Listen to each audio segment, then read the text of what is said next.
Everyone. তো আজকে আমরা বানাতে চলেছি চিজ গার্লিক ব্রেড। তো আমাদের এই নতুন আমরা ট্রাই করব আমাদের নতুন এয়ার ফ্রায়ারে।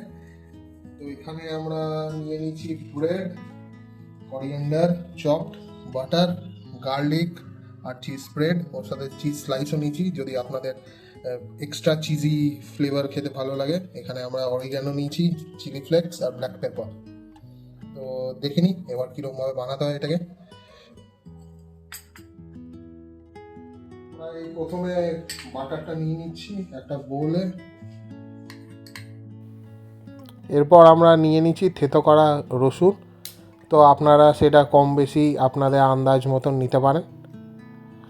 তারপর আমরা নিয়ে নিলাম কুচি করে কেটে রাখা ধনেপাতা। তো সেইটা আপনাদের কোয়ান্টিটির উপর ডিপেন্ড করছে কতটা কীরকম নেবেন। সেটা নেওয়ার পর আমরা দিয়ে দেবো চিজ স্প্রেড। চিজ স্প্রেডটা নেওয়ার পর আমরা দিয়ে দিলাম চিলি ফ্লেক্স। তারপর আমরা দেব অরিগ্যানো, সেটা আন্দাজ মতন নিয়ে নেবেন সব কোয়ান্টিটিগুলো। এটাতে গোলমরিচের গুঁড়ো অ্যাড করলাম।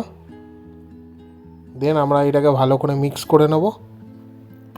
ভালো করে মিক্স হয়ে যাওয়ার পর আমরা এবার পাউরুটিটা নিয়ে প্রত্যেকটা দিকে ভালো করে যাতে সমানভাবে মিক্স হয় তো সেরকমভাবে আমরা লাগিয়ে নেব চারিদিকে।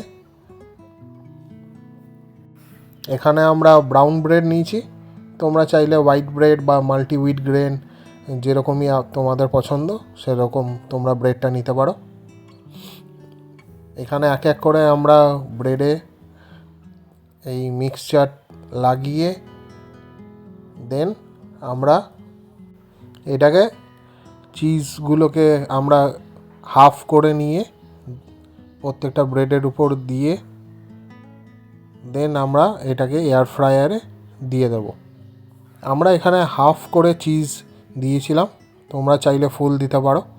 তো আমরা এখানে দুটো করে ব্রেড দিয়ে দিয়েছি। এখানে আমরা টেম্পারেচারটা সেট করেছি 180 আর টাইমটা দিয়েছি 5 মিনিটস। তো এটা 5 মিনিটের জন্য ছেড়ে দেবো। আমরা এখান থেকে বাইরে থেকে দেখতে পাচ্ছি একটা হালকা গোল্ডেন ব্রাউন কালার আসছে চিজের উপর। আমাদের ফার্স্ট ব্যাচটা হয়ে যাওয়ার পর আমরা সেকেন্ড ব্যাচটা দিয়ে দেবো। সেকেন্ড ব্যাচটাও আমরা সেম টেম্পারেচারে রাখবো 180 degree for 5 minutes.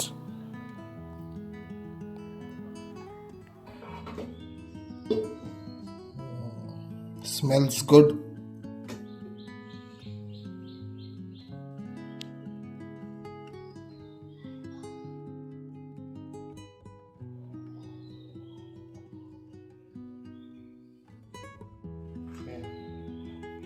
Let's taste. Crunchy, super tasty and super healthy. পুরোটাই এই রেসিপিটা ভালো লাগলে আমাদের ভিডিওটা লাইক করো, শেয়ার করো ভিডিওটা তোমাদের বন্ধুদের সাথে, ফ্যামিলির সাথে, অ্যান্ড আমাদের চ্যানেলটা সাবস্ক্রাইব করে দিও for more further updates. Okay, thank you.